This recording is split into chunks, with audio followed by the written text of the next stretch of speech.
Alright, let's talk about something that's been quietly reshaping the future of space travel and our daily lives, without most people even realizing it. Picture this.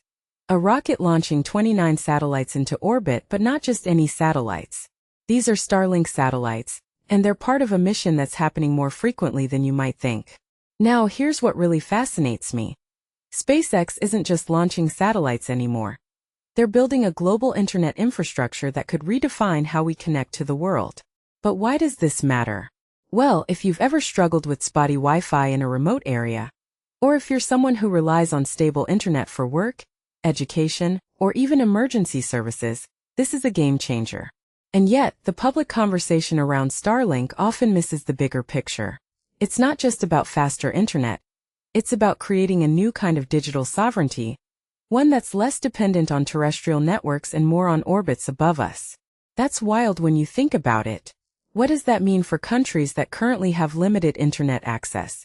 Or for industries like agriculture, where real-time data could save lives? I mean, this isn't just a tech story. It's a societal shift in the making. Now let's talk about the rocket itself. The Falcon 9. I've watched dozens of these launches, and honestly, the reusability of the first stage is still mind-blowing. This particular booster, B1085, has already flown 18 times. 18. That's like a car being used for 18 years without a major overhaul. But here's the thing. SpaceX isn't just reusing rockets to save money. They're forcing the entire aerospace industry to rethink sustainability. Every time they land that booster on a drone ship, they're proving that spaceflight doesn't have to be a one-time expense. And yet, the public often focuses on the drama of the launch rather than the quiet revolution happening in the background. What many people don't realize is that each of these missions is a testbed for future technologies. The same systems that land rockets on drone ships could one day be used for lunar landings or Mars missions. That's not just speculation. It's a direct line of development. So when you see a Falcon 9 launch, you're not just watching a satellite deployment. You're witnessing the blueprint for interplanetary travel. But let's not ignore the challenges. The weather forecast for this launch is a reminder of how delicate these operations are.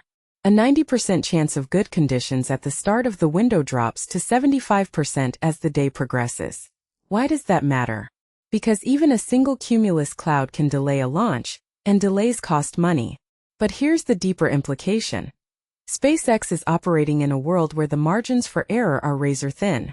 They're pushing the limits of what's possible, but they're also navigating a complex web of environmental factors, regulatory hurdles, and public scrutiny.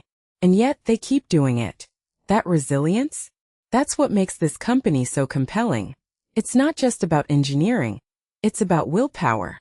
When you see them land a booster on a drone ship in the Atlantic, you're seeing the result of thousands of decisions, each one balancing risk and reward. What this really suggests is that space is no longer the domain of governments alone. It's a frontier where private companies are leading the charge, and that's both exciting and terrifying. Exciting because of the innovation, terrifying because of the unknowns. But isn't that always the case with progress? So what's next? Starlink is just one piece of the puzzle.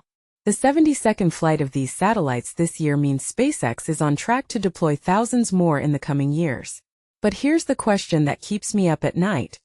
What happens when this network becomes ubiquitous? Will it democratize access to information, or will it create new divides between those who can afford premium services and those who can't? The answer isn't clear, but one thing is certain: this isn't just about satellites.